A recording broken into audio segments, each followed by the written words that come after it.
Ok, bonjour et bienvenue sur notre chaîne. Aujourd'hui dans cette vidéo, on va continuer à voir notre leçon sur les équations. On va voir les équations produits. On va résoudre ceci de la manière la plus simple possible à travers deux exemples d'applications que nous avons donc choisi ici. Donc restez jusqu'à la fin de la vidéo pour ne rien manquer. Ok, on commence donc avec la première expression ici. On recopie déjà, on passe donc à la résolution. Dans l'expression 1 ici, on a x moins 2 facteur donc de x moins 5 égale à 0. Donc ici, on voit bien que nous avons à faire une équation produit parce que nous avons dans le produit d'accord des deux facteurs premiers ici égale à 0. Lorsqu'on veut résoudre ceci, on va appliquer tout simplement la propriété qui dit que si on a deux expressions a fois b égale à 0, ça signifie tout simplement que a égale à 0 ou b égale à 0. Donc, c'est cette propriété ici qu'on applique tout simplement pour résoudre dans l'équation produit. Ceci signifie que ici, on aura x moins 2 égale à 0 ou x moins c égale à 0 d'après la propriété ici que nous avons vue. En appliquant donc, on aura x moins 2 égale à 0 ou x moins 5 égale à 0. Tout ce qu'on va faire, c'est de chercher donc tout simplement donc à tirer le x. On va donc dire que x sera donc égal. Le moins 2 va donc traverser l'égalité pour aller à droite. Ça va devenir plus 2. Donc x est tout simplement donc égal à 2.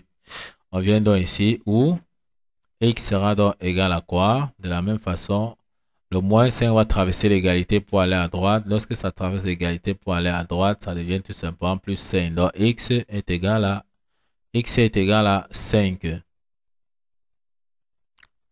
On peut donc donner l'ensemble solution tout simplement. Donc c'est tout simplement 2 et 5. On peut donc encadrer tout simplement notre résultat.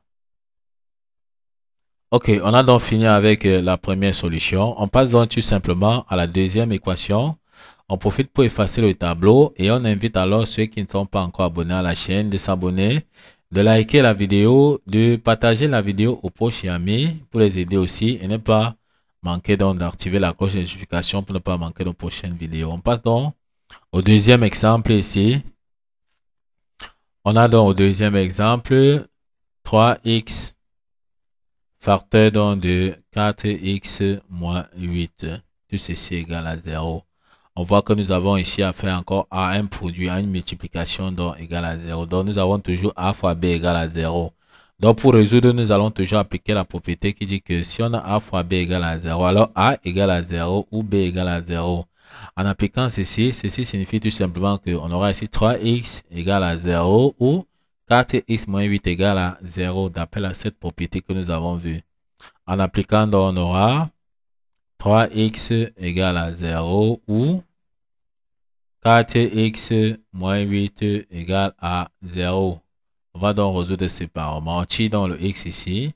En divisant tous les membres de l'équation par 3, x sera donc égal à 0 divisé donc par 3. 0 divisé par 3, c'est tout simplement donc 0. Donc x égale à 0. On a donc trouvé la valeur de x ici. On vient donc ici, on cherche donc à résoudre ceci.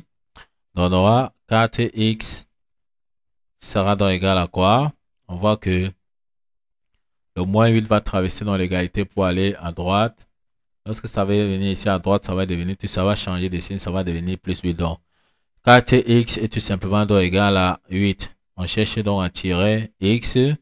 On divise tous les membres de l'équation par 4. Donc x sera donc égal à 8. Divisé tout simplement donc par 4.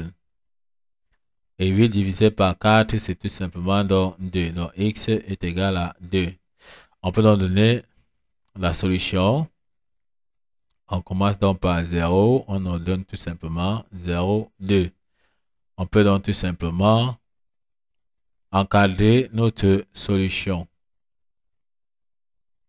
Ok, donc voici comment on résout donc les équations produites. Nous sommes donc arrivés au terme de cette vidéo. Ne manquez pas de vous abonner à la chaîne, de liker la vidéo, de partager la vidéo aux proches et amis et d'activer la cloche de notification pour ne plus manquer nos prochaines vidéos. Sur ce, à bientôt.